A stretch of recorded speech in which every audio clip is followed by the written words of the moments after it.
संध्याकाळी 11 वाजता सुंदर असा शृंगार करून नटून थटून निघालेली ती तरुणी हातामध्ये सारीपाटाचा डाव घेतलेला आहे आणि साधकाच्या महालाच्या दिशेने निघाली. साधू महाराज अजून झोपलेले नव्हते. संध्याकाळची वेळ आहे. महालामधली सगळीच्या सगळी मंडळी शांत झोपलेली आहे आणि ती तरुणी साधू महाराजाच्या महालामध्ये पोहोचून म्हणते कशी, महाराज, बऱ्याच दिवसापासून माझ्या मनामध्ये एक इच्छा आहे, आपल्याला बोलवून दाखवावं. बरेच दिवस असं म्हणत होते, परंतु योगायोगच येत नव्हता. आणि आज बघा किती सुंदर दुग्ध शर्करा योग आलेला आहे. आपण योगायोगाने आज जागी सुद्धा आहात आणि माझी इच्छा आपण पूर्ण करावी असं मला वाटतं. साधकाने विचारलं, बोल, काय आहे तुझी इच्छा? त्यावेळेस सुंदर शृंगार केलेली ही तरुणी म्हणते, महाराज, आपल्या समवेत सारीपाट खेळावं म्हणते आणि बऱ्याच दिवसापासून माझ्या इच्छेला आज योगायोग आलेला आहे आणि आपण जर हो म्हणालात तर मला अतिशय बरं वाटत. खऱ्या अर्थानं तिला सारीपाट खेळायचा होता का? अजिबात नाही. सारीपाट तर केवळ एक निमित्त होतं. खरा उद्देश तर आपल्या सौंदर्याने साधूला मोहित करून तिच्या या प्रेम पाशामध्ये अडकवणं हा तिचा खरा हेतू होता. प्रसंग आहे का, संध्याकाळच्या वेळेस सगळेजण शांत झोपलेले आहेत. साधू महाराजाची आज्ञा होताच तिने सगळा सारीपाटाचा डाव मांडला आणि साधूच्या जवळ येऊन बसली. सगळा डाव मांडला आणि द्यूत खेळत असताना तिनं आपल्या सौंदर्याचे पाश्य, सुंदर असे दिसणारे तिचे ते नेत्र कटाक्ष एका दृष्टीमध्ये कसल्याही साधकाला घायाळ करून आपल्या सौंदर्याच्या प्रेमपाशामध्ये मोहित करणारी ती तरुणी तिने डाव टाकायला सुरुवात केली. घायाळ नजरेनं त्या साधकाकडे पाहू लागली आणि गोड गोड गोड गोड बोलत ती त्याला मोहित करण्याचा प्रयत्न करत आहे. अंगावरती अत्तराचा या ठिकाणी छिडकाव केलेला आहे आणि त्या अत्तराचा सुगंध संपूर्ण त्या राजभवनामध्ये फिरत आहे.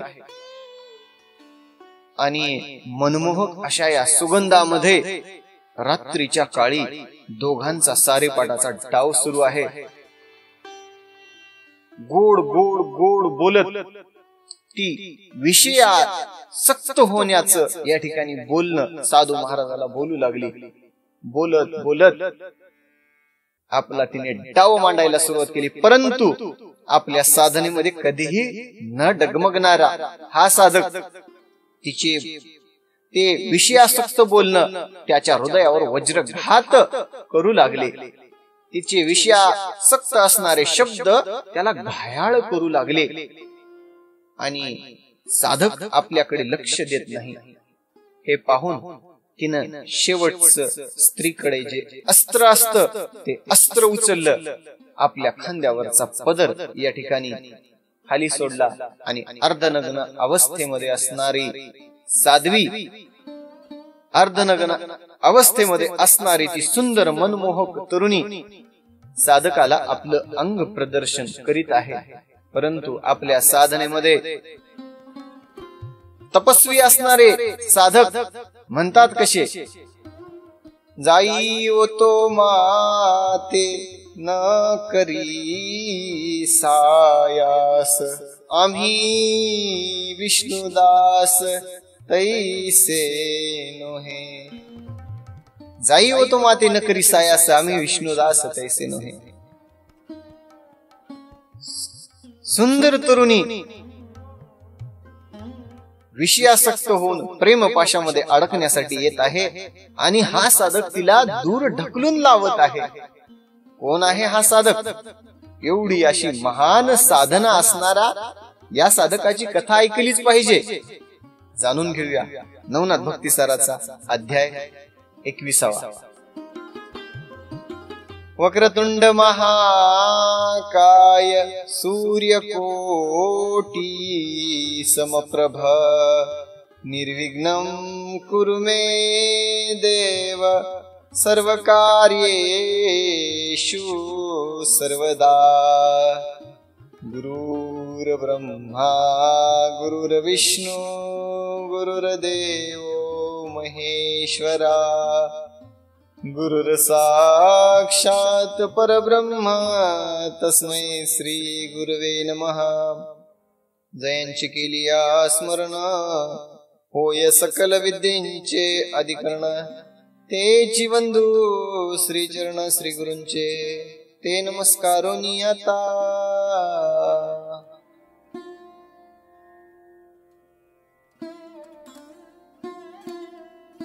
प्रस्तुत प्राप्त प्रसंगी चिंतनासाठी नवनाथ भक्तिसाराचा अध्याय 21 निवडलेला आहे. कालच्या अध्यायामध्ये आपण पाहिलं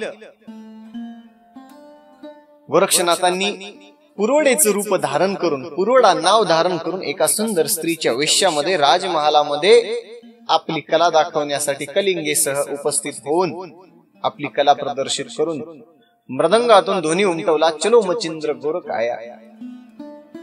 आणि शेवटी महाराणीने हाताला धरून नेल्यानंतर, कोण आहेस बाई, तुझा वृत्तांत सांग म्हणाल्यानंतर आपला सगळा वृत्तांत कालच्या अध्यायामध्ये सांगितला.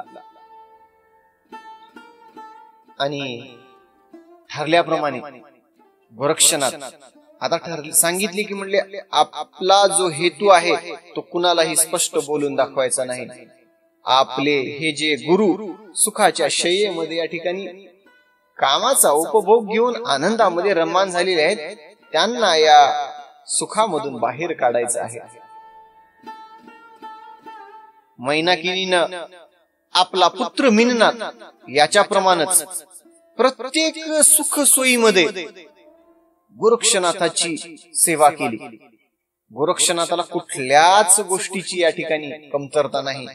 सुंदर असे नेसायला भरजरीचे वस्त्र, अंगामध्ये सुवर्णाचे अलंकार, दागदागिने, हातामध्ये सोन्याच्या अंगठ्या आणि राजवस्त्र परिधान केलेले गोरक्षनाथ आणि मचिंद्रनाथ या स्त्री राज्यामध्ये हा जो शल्य नावाचा देश आहे याच्यामध्ये आनंद उपभोग घेत आहेत. मैनाकिनी प्रत्येक प्रकारे गोरक्षाचं चित्त तिच्या राज्यामध्ये रमावं हा प्रयत्न करत आहे. परंतु आमच्या गोरक्षनाथाचं काही केल्या त्या विषयामध्ये, त्या संसार सुख उपभोगामध्ये चित्तच रमत नाही.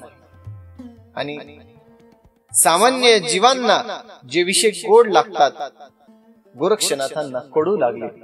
आणि आपल्या साधनेमध्ये अतिशय प्रखर आणि तेजस्वी असणारे गोरक्षनाथ काही केल्या त्यांचं मन त्या ठिकाणी लागत नाही.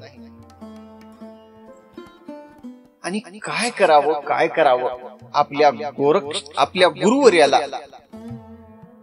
काही केल्या या गर्तेमधून बाहेर काढायचंय असं मनाच्या ठिकाणी ठाम निश्चय गोरक्षनाथांनी केला. आणि एकांताची वाट पाहू लागले. एके दिवशी भोजन झाल्यानंतर गोरक्षनाथ आणि मचिंद्रनाथ विश्रांतीसाठी बसलेले आहेत. आणि गोरक्षनाथ आता आपल्या गुरुवर्याला उपदेश करत आहे. काय उपदेश करतो, किती महत्वाचा उपदेश आहे. गुरुनं शिष्याला उपदेश करावा हे आपण ऐकलेलं आहे, परंतु हा शिष्य आपल्या गुरुला उपदेश करत आहे. काय म्हणतो ऐका. गुरुवर्य, आपण महान आहात. आपल्या कीर्तिध्वजाची पताका या त्रैलोक्यामध्ये आहे. आणि आपण संसाराचा उपभोग घेऊन या ठिकाणी या स्त्री राज्यामध्ये रममान होत आहात. हे मला काही बरं वाटत नाही गुरुवर्य. आणि एखादा मोती त्याला पितळच्या या धातूमध्ये जडवावा. मोत्याला एका राजानं करंटीमध्ये जेवण करावं हे काही मला मान्य नाही गुरुवर्य. आणि आपल्यासारख्या महान तपस्वी महाराजांनी या संसाराच्या उपभोगामध्ये रममान होऊन या रतिसुखाचा आनंद घ्यावा, त्यामध्येच आपलं समाधान मानावं. हे काही मला मान्य नाही गुरुवर्या, हे काही मला पसंत पडण्यासारखं नाही. पृथ्वीलोक आणि पृथ्वीलोकाच्या खालचे जे सप्त पाताळ आहेत आणि सप्त पाताळानंतर जे स्वर्गभुवन आहेत, 21 स्वर्गभुवन, सगळे जे लोक ज्या साधनेविषयी, ज्या दिव्यत्वाविषयी विचार करतात आणि सगळे जण आपल्या चरण धुळीची अपेक्षा करतात, आणि सगळे हे साधक आपल्या गुरुवर्यासाठी एवढे कीर्तिमान गुरुवर्य, एवढे ऐश्वर्य संपन्न गुरुवर्य, आणि आपण संसाराच्या सुखनिद्रेमध्ये लोळत आहात, हे मला मान्य नाही गुरुवर्या. एक शिष्य आपल्या गुरुवर्याला उपदेश करत आहे. किती मोलाचा उपदेश आहे. आपल्या गुरुला गोरक्षनाथ म्हणतो, गुरुवर्या, हा संसार म्हणजे मुळातच प्रपंच दुःखतरू आहे. दुःखाचा हा वृक्ष आहे. या संसारामध्ये, या प्रपंचामध्ये दुःखाशिवाय काही नाही. संसार बहु इंगळ, अहो विश्रांती नाही, कोटी रात्रंदिवस तळमळ असा असणारा हा संसार मुळातच दुःखाचं जे बीज आहे आणि विषयाच्या बीजापासून अंकुरित होणारा हा वृक्ष, रजोगुणाचं या ठिकाणी प्राबल्य झाल्यामुळं वासनारूपी अंकुर त्या बीजाला फुटतात आणि कोंब मोठं होत होत ऊर्ध्व दिशेने ते बीज अंकुरित होऊन वाढू लागतं. विशाल काय मोठा वृक्ष तयार होतो आणि त्या वासना वृक्षाला क्रोधाची पालवी फुटते, त्याचा विस्तार होतो आणि विस्तार होत होत असताना त्याला मदाची फुले येतात आणि त्यातला जो मत्सरगंध आहे, मत्सरगंध वातावरणामध्ये पसरतो आणि त्या वृक्षाला दंभाचा मोहर येतो. मोहर संपल्यानंतर लोभ, आशा, तृष्णा ही फळे वृक्षाला लागतात. सुरुवातीला खायला ही फळे अतिशय गोड लागतात गुरुवर्य, परंतु मुळात त्या फळामध्ये विष मिश्रित असल्यामुळं प्रपंचामध्ये ते अतिशय दुःखदायक ठरतात. खाताना अतिशय गोड लागणारी ही फळं अतिशय माणसाला दुःखित करतात आणि दुःखित झालेला तो साधक अंतकाळाच्या वेळी यमपुरीच्या ज्या पीडा आहेत, यमपुरीच्या पीडेमध्ये तळपत असतो आणि यमपुरीच्या पीडेमध्ये तळपत असताना ज्ञान औषधीच्या शोधामध्ये काट्या कुट्यामध्ये, वना रानामध्ये इतरस्त फिरत असतो. त्यावेळी काय फायदा होणार आहे? आणि हातामध्ये जे होतं ते सगळं निघून गेल्यानंतर पुन्हा काय अर्थ उरणार आहे? पश्चातापाशिवाय दुसरं काही राहत नाही. आणि अशाश्वत असणारा हा संसार आपण याला शाश्वत मानून या दुःख सागरामध्ये, या दुःखाच्या गर्तेमध्ये आपण सुख मानून पोहडत आहात. मी आपला शिष्य गोरक्ष आहे. आपण गुरुवर्य महान आहात. मी आपणाला बोलावं, आपल्यासारख्या महान तपस्वी गुरुवर्यांनी त्यांना उमजू नये, हे मला काही मान्य नाही. गोरक्षनाथांनी हा जो उपदेश केला, या उपदेशाने मचिंद्रनाथ अंतःकरणामधून या ठिकाणी विरक्त अवस्था उत्पन्न झाली आणि त्या विरक्त अवस्थेमध्ये कसं आहे, ग्रंथकर्ते उपमा देऊन सांगतात, मुळात गंगेचं पाणी आहे, परंतु गढूळ झाल्यामुळं ते पाणी गढूळ दिसतं गंगेचं. परंतु ते पाणी ज्या वेळेस समुद्राला जाऊन मिळतं, आपल्या पात्राला जाऊन मिळतं, ते पुन्हा आपल्या पुनर्स्थितीमध्ये येतं. त्याप्रमाणे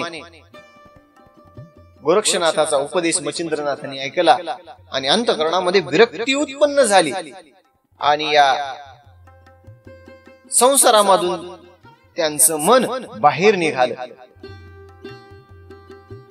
गोरक्षाचा उपदेश ऐकून मच्छिंद्रनाथांनी लगेच गोरक्षाला या ठिकाणी अभिवचन दिलं. गोरक्षाला मच्छिंद्रनाथ म्हणतात, गोरक्षा, या सुखाच्या या गर्तेमध्ये आजपर्यंत मी अडकून होतो. तुझा उपदेश मला लाभला आणि मी तुला या ठिकाणी अभिवचन देतो की मी तुझ्या समवेत तीर्थाटनासाठी येतो. या स्त्री राज्याचा सगळा या मोह पाशाच्या या बंधातून मी सगळं या ठिकाणी सारून तुझ्या समवेत येतो. गोरक्षा, मी तुला वचन दिलेलं आहे. आणि गोरक्षामुळे विरक्त अवस्था उत्पन्न झालेल्या त्या अवस्थेमध्ये मच्छिंद्रनाथांनी वचन दिलं आणि मच्छिंद्रनाथ त्या ठिकाणाहून मैनाकिनीच्या शय्यागृहामध्ये आले. इकडं गोरक्षनाथाला वचन दिलं की मी हे सगळं कामसुख सोडून तुझ्या समवेत येतो. मैनाकिनी आपल्या शय्येवर निद्रित झालेली होती आणि झोपलेल्या त्या मैनाकिनीकडे मच्छिंद्रनाथाची दृष्टी केली आणि तिच्यावर प्रेम ओसंडून आलं. प्रेम ओसंडून आलं आणि गुरुवरे पाहतायत. मैनाकिनी उठली. मच्छिंद्रनाथ मैनाकिनीला म्हणतात, मैनाकिनी, या ठिकाणी अनर्थ झाला. मी आनंदामध्ये विरक्त अवस्थेमध्ये येऊन गोरक्षनाथाला स्त्री राज्यामधून जाण्याचं अभिवचन दिलेलं आहे. तू काय कर, या एकीकडे म्हणले मला हा तुझा मोह मला या ठिकाणी काही केल्या सुटायलाच तयार नाही आणि एकीकडे तू आहेस आणि एकीकडे गोरक्षाला दिलेलं वचन आहे आणि या वचनामध्ये मी अडकलेलो आहे.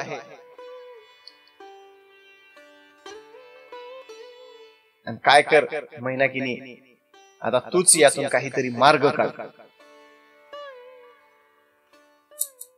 मैनाकिनीनं सांगितली, ठीक आहे स्वामी, काहीतरी मी यातून काहीतरी मार्ग काढते आणि कसं बस करून गोरक्षनाथाला या ठिकाणी थांबविण्याचं करते.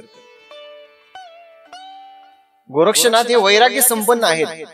कुठलंही संसारामधली वस्तू त्यांना स्त्री राज्यामध्ये अडकवू शकत नव्हती आणि अशा या गोरक्षनाथाला संसाराच्या विषयामध्ये अडकवायचं म्हणलं तर भयंकर असं अवघड होत. आणि गोरक्षनाथ आपल्या महालामध्ये आहेत. त्यांच्यासाठी स्वतंत्र असा महाल मैनाकिनीनं तयार केलेला होता, सगळ्या सुख सोयी सुविधा युक्त. परंतु त्या गोरक्षनाथाला रुचत नव्हत्या. मैनाकिनीने सांगितली, महाराज, मी यापूर्वीही गोरक्षाला सांगितलेलं आहे, परंतु काही केल्या गोरक्ष ऐकत नाही आणि संसारामध्ये त्याचं मन रमत नाही, संसारामध्ये त्याचं मन लागत नाही. मच्छिंद्रनाथांनी म्हणले तू प्रयत्न तरी कर आणि प्रयत्न करून तू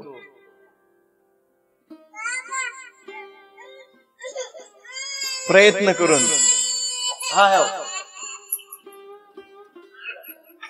प्रयत्न करून गोरक्षनाथाला या ठिकाणी थांबवण्याचं कर.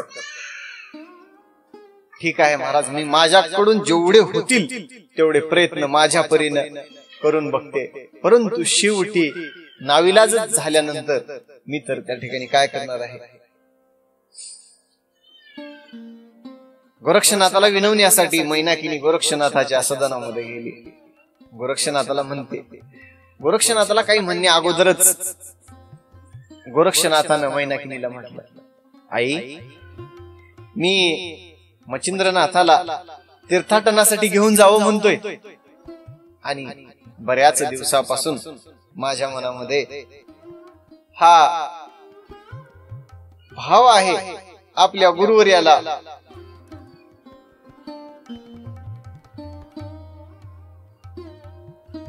तीर्थाटनास घेऊन जावं. मच्छिंद्रनाथाचं मन या ठिकाणी कसं झालेलं होतं. मैनाकिनीचा मोह गुरुवर्याला सुटायलाच तयार नव्हता आणि एखादा चिंतामणी बोकडाच्या गळ्यात बांधावा त्याप्रमाणे मच्छिंद्रनाथाचं मन या क्षुल्लक अशा अशाश्वत संसारामध्ये रममान झालेलं होतं. मच्छिंद्रनाथाचं मन गोरक्षाचा तो मच्छिंद्रनाथाला तीर्थाटनाला घेऊन जातो हा शब्द मैनाकिनीच्या कानावर पडला आणि तिच्या अंतःकरणामध्ये चर्र आणि आपल्याला वियोग सहन करावा लागणार आहे आपल्या स्वामीचा.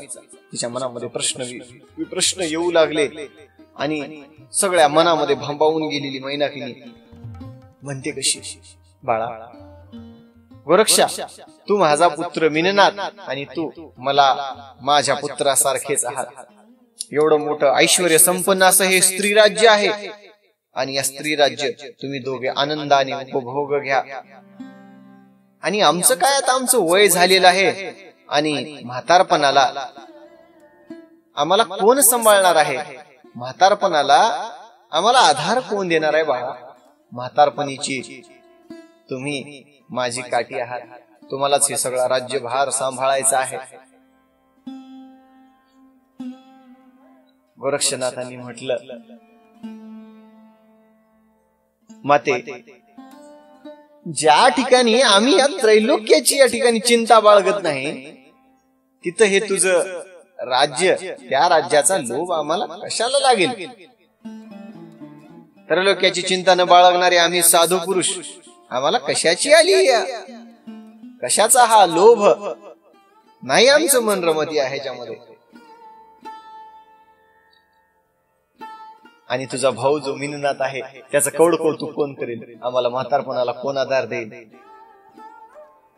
आणि असं म्हणाल्यावर गोरक्षनाथ काय ऐकत नाही. म्हटल्यावर मैनाकिनी म्हणते, गोरक्षनाथा, तुला जायचंयच का? तुला तीर्थाटनालाच जायचंय का? तीर्थभ्रमण करायला जायचंय का? जा.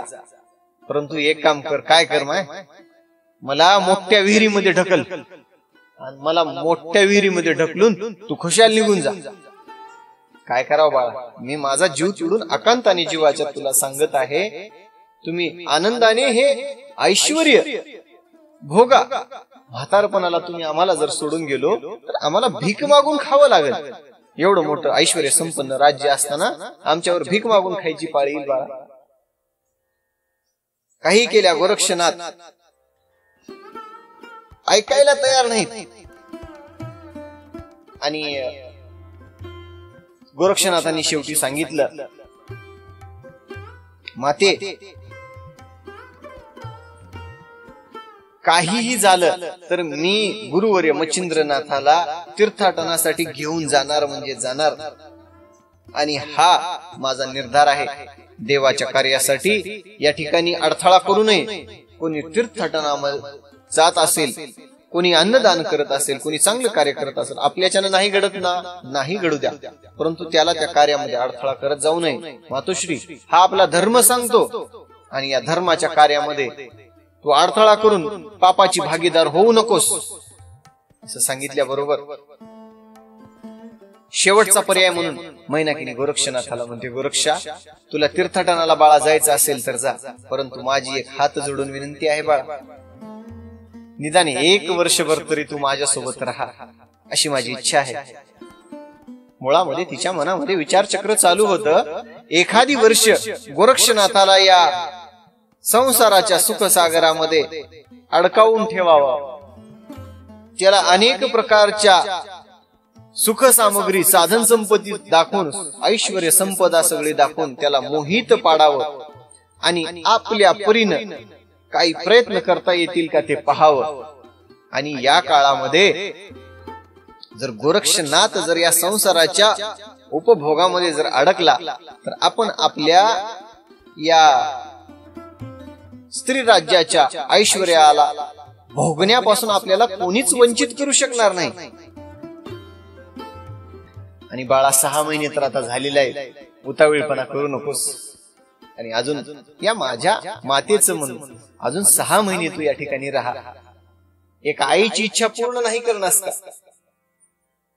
आणि गोरक्षनाथांनी म्हटलं, माते तू म्हणतेस ना, तुझी इच्छा आहे ना मी 6 महिने राहावं, ठीक आहे, परंतु तू 6 महिन्यानंतर कोणत्या दिवशी आम्हाला पाठवतीस ते आत्ताच सांग. आणि त्या दिवशी कुठलीही आडकाठी घालायच नाही. कोणता तो मुहूर्त आहे आम्हाला सांग आणि त्याच मुहूर्तावर आम्ही जाऊ. असं म्हणाल्याबरोबर मैनाकिनीने सांगितली, या ठिकाणी चैत्र शुद्धच्या प्रतिपदेचा जो पाडवा आहे, पाडव्याच्या दिवशी तुम्हा दोघांनाही या ठिकाणी सुंदर असं प्रीतिभोज घालून तुम्हाला या ठिकाणी आनंदाने तुमची बोळवण मी करेन. चैत्र महिन्यामध्ये शुद्ध चैत्र प्रतिपदेचा जो पाडवा आहे त्या शुभ मुहूर्तावर तुम्हाला पाठवेन. मच्छिंद्रनाथांनी गोरक्षनाथांनी मनामध्ये विचार केला, 6 महिने झालेले आहेत, राहिलेत किती 6 महिने. हे 6 महिने असे बघत बघत निघून जातील. आणि म्हटला, माते 6 महिने झाल्यानंतर मी कुणाचं ऐकणार नाही बघा. त्या ठिकाणी मी माझ्या गुरुवर्याला सडक धरून गुरुवर्याला घेऊन जाणार. आणि कुणालाही काही म्हणायचं नाही. गोरक्षनाथांनी मनाच्या ठिकाणी निर्धार केला, कुणाला काहीच बोलायचं नाही. आता जे आहे तसं चालू द्यायचं. आणि काही दिवस उलटून गेले. एके दिवशी गोरक्षनाथ आपल्या महालामध्ये बसलेले होते. मैनाकिनी गोरक्षनाथाच्या महालामध्ये आले आणि म्हणते, गोरक्षाला बोलून घेतलं, बाळा ये माझ्याकडे. गोरक्षनाथ आले. गोरक्षनाथाला जवळ बोलून घेतलं, डोक्यावरून हात फिरवला आणि प्रेमाने मुख कुरवाळून म्हणते, कशी बाळा, माझ्या मनामध्ये एक इच्छा आहे रे, तुझं लग्न करावं म्हणतोय. आणि मी तुझं लग्न करावं असं म्हणते आणि तू सुखाने संसार करावा. बाळा, माय बापाची काय इच्छा असते रे, आपल्या पुत्राचं एक सुंदर अशी कन्या पहावी आणि त्या कन्येसोबत आपल्या मुलाचा विवाह करून द्यावा. यापेक्षा अजून आई वडिलांना वाटतं काय?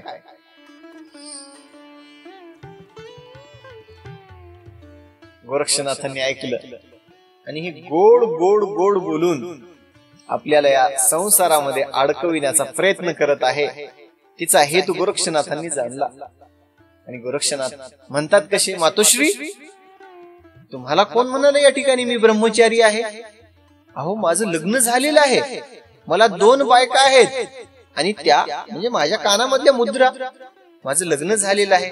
आणि अगोदरच या ठिकाणी पहिली पत्नी असताना दुसऱ्या पत्नीचा विचार करणं या ठिकाणी मुळातच म्हणले हे दूषित आहे, दुष्कृत्य आहे, दुष्कर्म आहे आणि लांछनास्पद आहे. आणि आपण मला दुसरं लग्न करण्यासाठी परावर्त करू नका. काही केल्यानंतर आता गोरक्षनाथ काही केला तर ऐकत नाही, समजत नाही, काय करावं. तिचं हृदय विरहानं या ठिकाणी तडफडू लागलं. काही केलं तर गोरक्षनाथाला या ठिकाणी थांबून ठेवायचं म्हणजे ठेवायचं. आणि असं करून गोरक्षनाथ तर काही ऐकत नाही. आणि शेवटी तिनं काहीतरी नवीनच शक्कल लढवावी म्हणली. आता काहीतरी नवीन युक्ती करावी. आणि नवीन युक्ती करून तिच्या मनामध्ये सुंदर अशी संकल्पना आली. आता म्हटले, असं तर हा गोरक्ष संसारामध्ये गुंतत नाही आहे, आपण काय करावं, याला एका सुंदर स्त्रीच्या जाळ्यामध्ये गुरफटून टाकावं. आणि तिच्या डोक्यामध्ये सुंदर अशी या ठिकाणी शक्कल आल्यानंतर आपल्या दासीला बोलवून घेतले. दासीला सांगितली, म्हणली सर्वात सुंदर दिसणारी अशी स्त्री आपल्या राज्यामधली हुडकून आणा, तिच्याकडे माझं काम आहे. महाराणीचा आदेश झाल्याबरोबर राज्यामध्ये दिसणारी सगळ्यात सुंदर स्त्री बोलवून आणली. स्त्री राज्य होतं, राज्यामध्ये त्या कुठलाही पुरुष नव्हता आणि प्रत्येक स्त्रीच्या मनामध्ये पुरुषाविषयी आसक्ती होतीच. परंतु हनुमंतरायाच्या भुभुक्कारामुळे त्यांची जी काम वासना होती ती तृप्त व्हायची. त्या भुभुक्काराच्या आवाजाने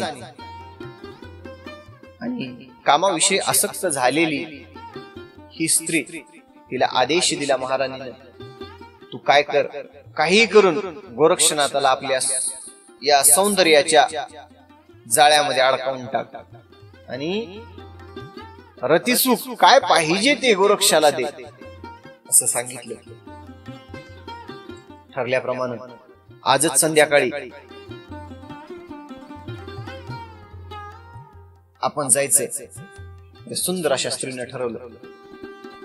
संध्याकाळी 11 वाजता महालामधले सगळेच्या सगळे मंडळी झोपले आणि त्या स्त्रीनं सुंदर असा या ठिकाणी शृंगार करून अंगावरती भरजरी वस्त्र घालून, साडी परिधान करून, नटून छटून हातामध्ये सारे पाटाचा खेळ घेतला आणि गोरक्षनाथाच्या कक्षाकडे निघाली.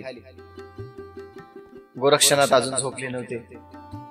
गोरक्षनाथाला म्हणाली, महाराज, माझ्या मनामध्ये एक इच्छा आहे. बऱ्याच दिवसापासून आपल्या सोबत सारीपाटाचा खेळ खेळावा म्हणते, परंतु काही केल्या योगच येत नव्हता आणि योगायोगानं तो दुग्ध शर्करा योग आज या ठिकाणी आलेला आहे आणि कृपा करून आपण माझ्यासोबत जर खेळलात तर मला अतिशय बरं वाटेल महाराज. गोरक्षनाथांनी मनामध्ये विचार केला, इच्छा आहे, काय म्हणताय, सारीपाट तर खेळायचं आहे ना, खेळूया. आणि मुळात त्या स्त्रीचा हेतू सारीपाट खेळायचा नव्हताच. हेतू तर हा होता, सारीपाट तर एक निमित्त होत आणि त्या निमित्ताच्या पाठीमागे गूढ असा दडलेला मनामध्ये असणारा विषयासक्त भाव होता. राणीचा आदेश होता. गोरक्षनाथाला त्याच्या तपश्चर्येमधून भ्रष्ट करून संसारामध्ये या ठिकाणी संसाराच्या या शोक सागरामध्ये बुडवून टाकायचं होतं. आज गोरक्षनाथाची परीक्षा होती आणि ती स्त्री सजून धजून सुंदर या ठिकाणी श्रृंगार करून नटून थटून आलेली ती मोहिनी आपले सौंदर्याचे एक एक पाश फेकत आहे. ऐसे म्हणता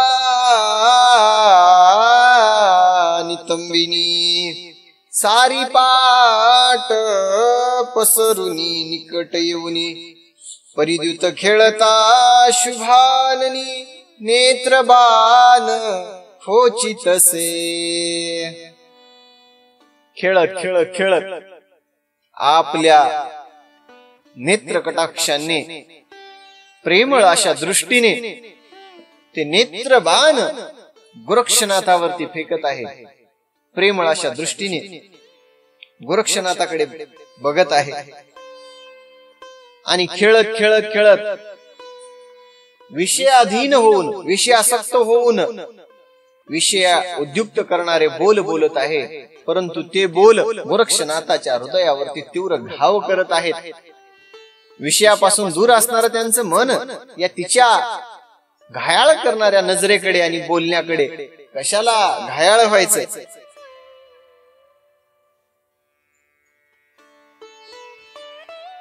शृंगार व्यक्त नेत्र कटाक्ष तू कोणी खेळ खेळे गोरक्ष. खेळ खेळता मग प्रत्यक्ष जानुनी चीर सरसावी. आणि त्या स्त्रीनं संध्याकाळच्या वेळी एक सुंदर स्त्री, विचार करा प्रसंग काय आहे, कामासक्त होऊन कामाच्या भावनेने काम उपभोग घ्यावा या उद्देशानं एकांत ठिकाणी आलेली स्त्री गोरक्षनाथ आहेत आणि आपले नेत्र कटाक्ष पाहून आपल्या सौंदर्याकडे आकर्षित करण्याचा प्रयत्न करीत आहे. परंतु आमचे गोरक्षनाथ ढळले नाहीत. दुसरा जर या ठिकाणी कोणता साधक असता तरी त्या स्त्रीच्या सौंदर्याला भुलून तिच्या या रतिसुखामध्ये रममान झाला असता. परंतु घनघोर तपश्चर्या केलेला आमचा गोरक्षनाथ त्या स्त्रीच्या मोहामध्ये येतो कशाला? काही केल्या गोरक्षनाथ आपल्याकडे बघत नाही आणि आपल्या सुंदर आणि प्रेमळ दृष्टीला तो भाळत नाही. म्हणून आपला जो शेवटचा डाव होता, स्त्रीकडे असणारा तो शेवटचा डाव, ते शेवटचं अस्त्र त्या स्त्रीनं फेकलं. काय होतं ते अस्त्र? शृंगार व्यक्त नेत्र कटाक्ष तू कोणी खेळ खेळे गोरक्ष, खेळ खेळता मग प्रत्यक्ष जाणून चिर सरसावी. उघडी एकची जाणू करून दावी आपुले नग्नपण, परी तो विरक्त गौरनंदना विषयात यातळेना. गोरक्षनाथाचं लक्ष खेळण्याकडे आहे. ते द्यूत खेळण्यासाठी असा हात करून तिकडे लक्ष असताना आपल्या खांद्यावरती असणारा पदर त्या स्त्रीनं खांद्यावरून खाली सरकवला. तिचा पदर धरणीवरती या ठिकाणी पडला आणि आपलं शरीर गोरक्षनाथाला दाखवण्याचा प्रयत्न करत आहे. आणि अर्ध नग्न अवस्थेमध्ये असलेली ती स्त्री या ठिकाणी निर्लज्ज होऊन त्यांनी आपला एक कुष्ठ व आपली मांडी गोरक्षनाथाला दाखवली. अर्धनग्न अवस्थेमध्ये स्त्री आहे. रात्रीचा काळ आहे. महालामधली सगळी मंडळी झोपलेली आहे आणि स्त्री कामवश होऊन गोरक्षनाथाला आपल्याकडे बोलवण्याचा प्रयत्न करत आहे. परंतु काही केलं तरी गोरक्षनाथ तिच्याकडे येईनात आणि हजार असे प्रयत्न करून गोरक्षनाथ आलेले नाहीत. गोरक्षनाथांनी हात जोडला आणि तिला जायला त्या ठिकाणी सांगितलं. माते, तुमच्या या सौंदर्यापुढे मोहित होणारा हा साधक नाही. एवढा कच्च्या गुरुचा चेला नाही. एखादी सुंदर अशी स्त्री पहावी आणि त्या स्त्रीच्या मनामध्ये कामाविषयी असलेली इच्छा असूनही तिला रतिसुख न पुरविणं म्हणजे सहजासहजी त्या स्त्रीच्या मागणीला पूर्तता करावी. त्या स्त्रीच्या प्रेमाच्या जाळ्यामध्ये अडकावं. त्या स्त्रीच्या रतिसुखाच्या या दुःखाच्या गर्तेमध्ये पडून भ्रष्ट होणारा हा चेला नाही आहे. आणि माते हात जोडून विनंती आहे,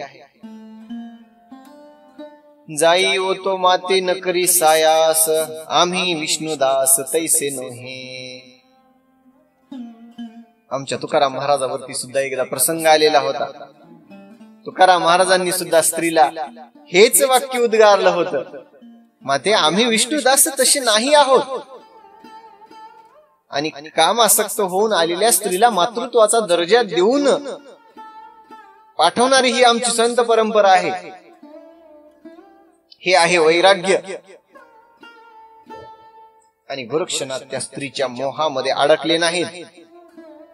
आणि ही वार्ता त्या स्त्रीनं मैनाकिनीला सांगितली. मैनाकिनीचं हृदय तडफडू लागलं.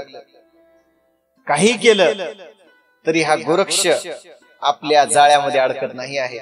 कितीही समजावून सांगितलं तर गोरक्ष समजायला तयार नाही आहे.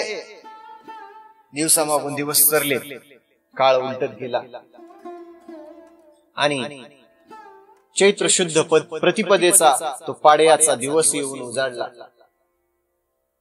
ठरल्याप्रमाणे गोरक्षनाथ मच्छिंद्रनाथाला या ठिकाणी घेऊन जाणार होता, आपल्यापासून घेऊन जाणार होता.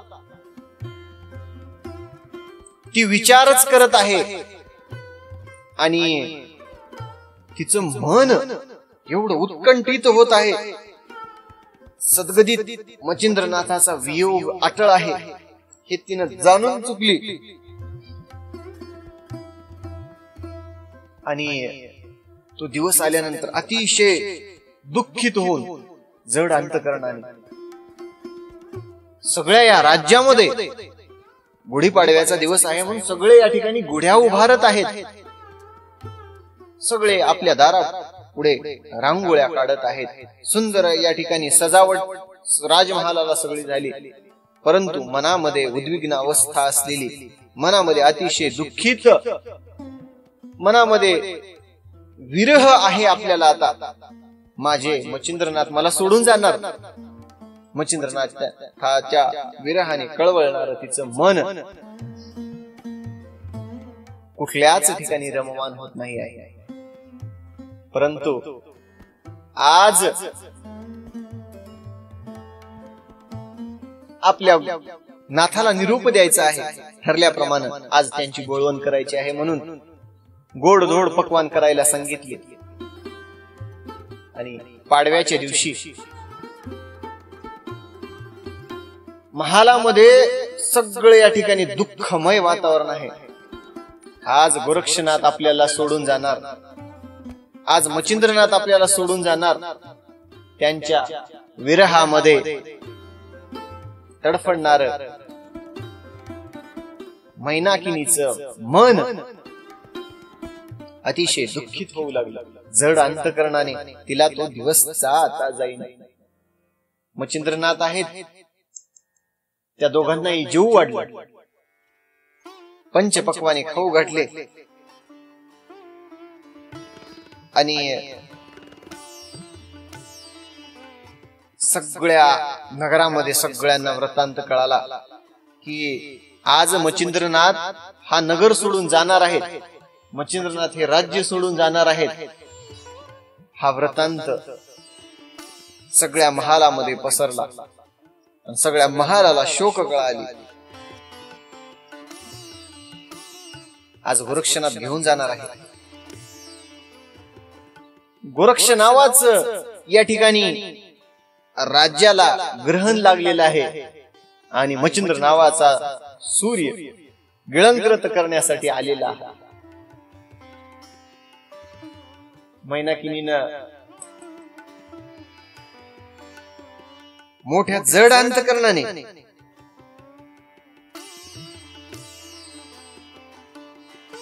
कुठून आला म्हणले. गोरक्ष म्हणले मच्छिंद्र किती आनंद होता, किती सुखानं चालू होता हा संसार आणि आनंदमय असणार हे वातावरण, अतिशय सुखाने चालू असणाऱ्या या संसाराला ग्रहण लागला. प्रसंग आहे का, सगळ्या या ठिकाणी दास, सगळ्या दाशा या ठिकाणी गोरक्षनाथाच्या भोवती जमा झाल्या. मैनाकिनी आहे, गोरक्षनाथ आहे आणि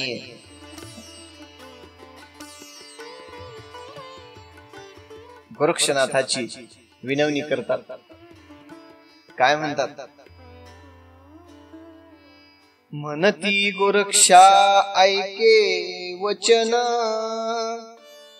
करू नको रे कठीण मन, मच्छिंद्र आमुचा घेऊनी प्राण, जाऊ नको महाराजा. गोरक्षा, मच्छिंद्रनाथ आमचा प्राण आहेत रे, आणि तू यांना घेऊन जाऊ नको.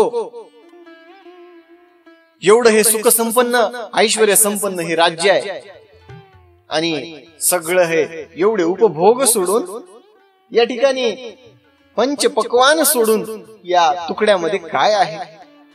एवढा सुंदर राजवाडा आहे, एवढे भरजरीचे वस्त्र आहेत, एवढे राज अलंकार, हे सगळं ऐश्वर्य भोगत या ठिकाणी इथंच तुम्ही राहा. आणि काय त्या वनामनामध्ये महाल आहेत, अश्व आहेत, सगळं सुख संपत्ती टाकून नको रे जाऊ.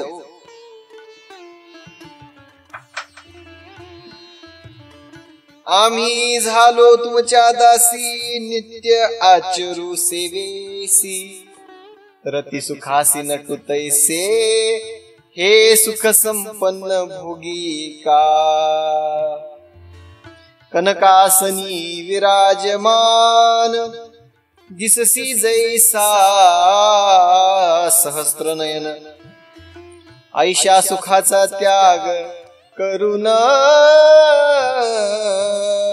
कानना जाऊ नको रे.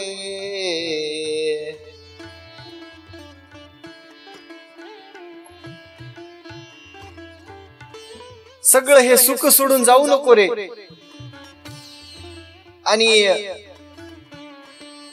हे सगळ्या या मनोहर या दासी तुमच्या सेवेसाठी आहेत, किल्ली आहेत. आणि सगळं हे सुख सोडून दुःखाच्या ह्याच्यामध्ये जाऊ नको. शाल दुशाल भूषण वाळा, टाकून घेसी दुःख कशाला. सांडूनी षड्रस अन्न विपुला, कंदमुळ खाशील. पंचपक्वान सोडून कंदमुळ खावं लागतील. आणि एवढं सुख सोडून दुःखामध्ये काय जायचं कारण आहे. आमचे गोरक्षनाथ काय करतात. मग धिक्कारोनी सकळ युवती, म्हणे आम्हा कासया व्हावी संपत्ती, प्राण टाकोनी शवाहाती, तुम्हीच मिरवा जगी हो. सगळ्यांना झुगारून लावलं. आम्ही साधक आहोत आणि तुमची ही संपत्ती तुम्हालाच या ठिकाणी लख लाभ असो. आणि अशाश्वत असणाऱ्या या संसारामध्ये सुख मानणारे तुम्ही संसार, तुमचं सुख तुम्हालाच लाभो. आणि म्हणले आम्हाला कशाला पाहिजे गेली संपत्ती, आणि तुमची संपत्ती तुम्हीच मिरवा. अगे आम्हासी ओढन वसन शयनी, वरते आकाश खाली मेदिनी, शयन करीतो योग धारणी, अलक्षी लक्ष लावोनिया. कशाला पाहिजेत आम्हाला भरजरीचे वस्त्र. आकाश आमचं या ठिकाणी पांघरून आहे आणि धरती आमचं अंतरून असणाऱ्या आम्हाला कशाला सुख संपत्ती हवी आहे. आणि अलक्षाच्या ठिकाणी लक्ष लावून चिंतन करणारे आम्ही साधू आहोत. आणि आम्हाला या ठिकाणी आज विघ्न करू नका. काही केलं तर मी मच्छिंद्रनाथाला या ठिकाणी घेऊन जाणार म्हणजे जाणार. माझं निर्धार झालेला आहे आणि माझ्या या गुरुकार्यामध्ये तुम्ही अडथळा आणू नका. सगळ्यांना हात जोडून विनंती केली. परंतु जी किलोतळा आहे, किलोतळेला अतिशय गुरु मच्छिंद्रनाथाविषयी प्रेम होतं मनामध्ये. इतके दिवस त्यांच्यासोबत राहिली, त्यांच्यासोबत सुखाचा संसार केली, आणि आज त्यांना निरूप द्यायचा आहे. अतिशय दुःखानं तिचं मन भरून आलं. अतिशय जड अंतकरणानं त्यांना निरूप देत आहे. परंतु एक गोष्ट लक्षात घ्या. त्या ठिकाणी काय मैनाकिनीनं काय केली. परी किलोतळेने गोरक्ष कासी चोरून, कनक विट आणली भांडारातून, मच्छिंद्रनाथ करी अर्पोन, भस्म जोळीत टाकिली. गोरक्षनाथाला चोरून एक सोन्याची वीट मच्छिंद्रनाथाच्या हातामध्ये दिली, त्या झोळीमध्ये टाकली. आणि सुवर्ण सोन्याची वीट गुरुवर्याच्या झोळीमध्ये आहे. आणि आता त्यांना निरोप द्यायचा आहे म्हणून सगळ्या महालामधल्या सगळ्या त्या दासी आपल्या राणी समवेत निघाल्या. आणि मच्छिंद्रनाथावर एवढा जीव होता, किलोतळेचा एवढा प्राण होता. परी मच्छिंद्राच्या मोहे करून घोटाळती पंच प्राण, नेत्री अपार अश्रू जीवन मोहे नयन वर्षत. डोळ्यामधून अश्रू येऊ लागले आणि आज माझ्या स्वामीला निरोप द्यायचा आहे. गावाबाहेर मैनाकिनी आली आणि आपल्या अश्रूनी मच्छिंद्रनाथाचे या ठिकाणी चरण धुतले. शेवटचा हा निरोप आहे, शेवटचा हा समाचार आहे. माझ्या स्वामींना हे शेवटचं दर्शन आहे. याच्यानंतर माझा स्वामी मला कुठं पाहायला मिळेल, यानंतर माझा स्वामी मला कुठं भेटेल. आणि मच्छिंद्रनाथाविषयी प्रेम अंतःकरणामध्ये असलेली कामिनी किलोतळा मच्छिंद्रनाथ गोरक्षनाथाला म्हणते कशी, म्हणे वत्सा माझे नाथा घेऊन जाशील अन्य देशात, परीक्षुधात रशा जाणून याते, सुख देई पाडसा. म्हणे वत्सा माझे नाथा घेऊन जाशील अन्य देशांत, परीक्षुधात रशा जाणून याते, सुख देई पाडसा. आणि बाबा हा मीननाथ यांना सोबत तुमच्या दिलेला आहे. मच्छिंद्रनाथ यांना मी तुमच्या सोबत पाठवत आहे बाळा. मीननाथ तर लहान आहे, त्याचा सांभाळ कर बरं का. परंतु मच्छिंद्रनाथ यांना भूक सहन होत नाही. यांना जेवण भूक लागल्यानंतर लगेचच त्यांना जेवण द्यावं लागतं. त्यांच्या जेवणाची काळजी घे बरं का. आणि ज्यावेळी त्यांना पाठवायचं होतं त्यावेळी आपण या ठिकाणी स्वर्ग लोकाला गेल्यानंतर मीननाथ या ठिकाणी मनुष्य असल्यामुळं स्वर्गामध्ये मीननाथाला घेऊन जाता येणार नाही. मीननाथाला या ठिकाणी किंवा हनुमंताच्या भुभुक्कारान्वये तुमच्या प्रतापामुळे मीननाथ या ठिकाणी राहिला, परंतु हनुमंताच्या भुभुक्कारामुळे हा मीननाथ या ठिकाणी जिवंत राहणार नाही. मीननाथाच्या काळजीपोटी सुद्धा मीननाथाला सोपवलं होतं गोरक्षनाथाजवळ. सगळ्या स्त्रियांचा निरोप घेऊन आता इथं या ठिकाणी जर राहिलो तर आपले गुरुवर्य हिचा हा जो शोक आहे, हिची अंतःकरणामधली ही जी तळमळ आहे, ऐकून गुरुवर्य अजूनही हिच्या मोहामध्ये अडकतील. काय करावं, झटमन या ठिकाणी आपण आलो, पटमन मच्छिंद्रनाथाला या ठिकाणाहून घेऊन जावं. आणि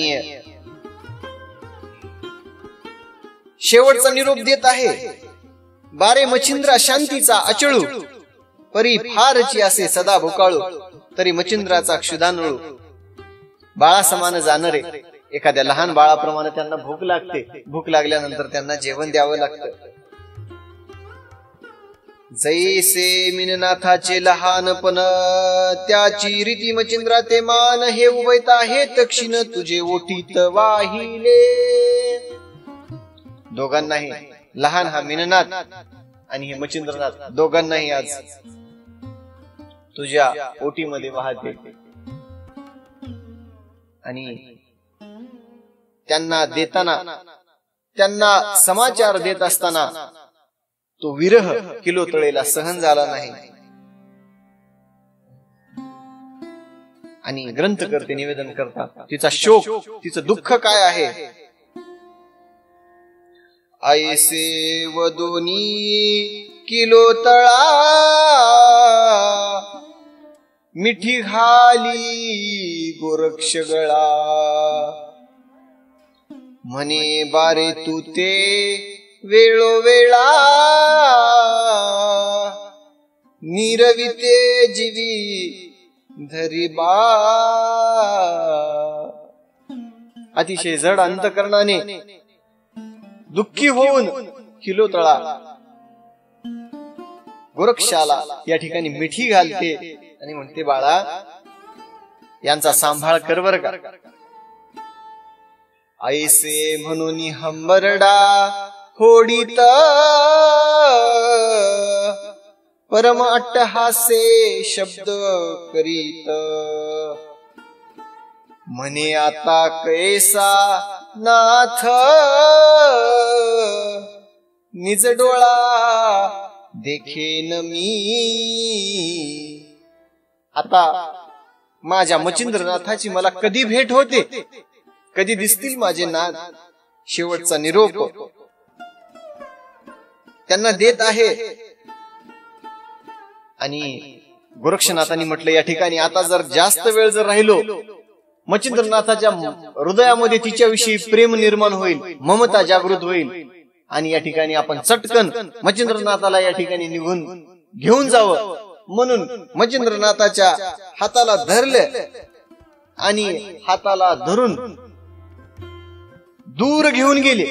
मोठ्या अशा विशालकाय पर्वताच्या आड मच्छिंद्रनाथाला घेऊन हात खांद्यावरती मीननाथ आहे आणि हात आपल्या गुरुवर्याचा धरून त्या दुःखाच्या शोकसागरामध्ये पडलेल्या किलोतळेच्या बद्दल मच्छिंद्रनाथच्या मनामध्ये पुन्हा ममता जागृत होईल आणि त्याच्या अगोदर आपण न्यावं म्हणून लगेचच आपल्या गुरुवर्याला घेऊन गेले. इकडे या ठिकाणी त्या किलोतळेचा शोक ग्रंथकर्त्यांनी वर्णन केलेला आहे. तिच्या मनामध्ये अतिशय दुःख दाटलेलं आहे. काय म्हणते किलोतळा,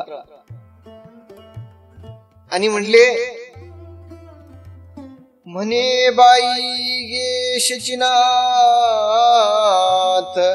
तैसा आपणा माझी मिरवीत ऐसा स्वामी दयावंत कोटे पाहू निज दृष्टी आहा मज कृपणाचे घर गोरक्ष तस्करे नेले चोरून आता नाथे कठीण मन कैसे केले मज विषयी. आणि माझ्या या कृपणाचं धन गोरक्ष नावाच्या तस्करानं घेऊन गेला. कसं केलं? आणि माझ्या स्वामी मला सोडून गेले, माझ्याविषयी विचार नाही केला आणि मला सोडून जाण्याचा कठोर निर्णय मच्छिंद्रनाथांनी घेतला कसा, म्हणून अतिशय दुःख व्यक्त करू लागली. आणि म्हटले, त्याच ठिकाणी त्या वेशीवर ज्या ठिकाणी मच्छिंद्रनाथाला गोरक्षनाथाला आणि मीननाथाला निरोप दिला त्याच ठिकाणी त्या पहुडलेली आहे, त्याच ठिकाणी थांबून आहे. सगळ्या त्या दाशा किलोतळेचा शोक बघत आहेत. आणि म्हटले, आता काय करावं? आता जाऊन मंदिरात काय कोठे पाहो नाथ दाही दिशा ओस माते वाटता ती साजनी. माझ्यासाठी सगळ्या दाही दिशा ओस झाल्या आणि आपल्या दासींना म्हणते, माझ्यासाठी आता काही नाही, सगळं शून्य झालं. आगे राजवैभव सकळ भार माते वाटते ओस नगर. आता माझा नाथ मच्छिंद्र काय पाहिन निज दृष्टी. सगळं नगर माझ्यासाठी ओस पडलेलं आहे आणि माझ्या या मच्छिंद्रनाथाला आता कुठं पाहू मी? माझ्या दृष्टीला मच्छिंद्रनाथ कधी दिसतील? आणि असे हे मच्छिंद्रनाथ स्नेहळ प्रेमळ मला या ठिकाणी प्रेमाने जवळ घ्यायचे. मी जर कधी या ठिकाणी तसंच जर झोपलेली जर असल तर माझ्या पोटावरून हात फिरवायचा आणि त्यांना जर लक्षात आलं की माझ्या मैनाकिनीनं जेवण केली नाही, लक्षात आल्याबरोबर मच्छिंद्रनाथ दासीच्या हस्ते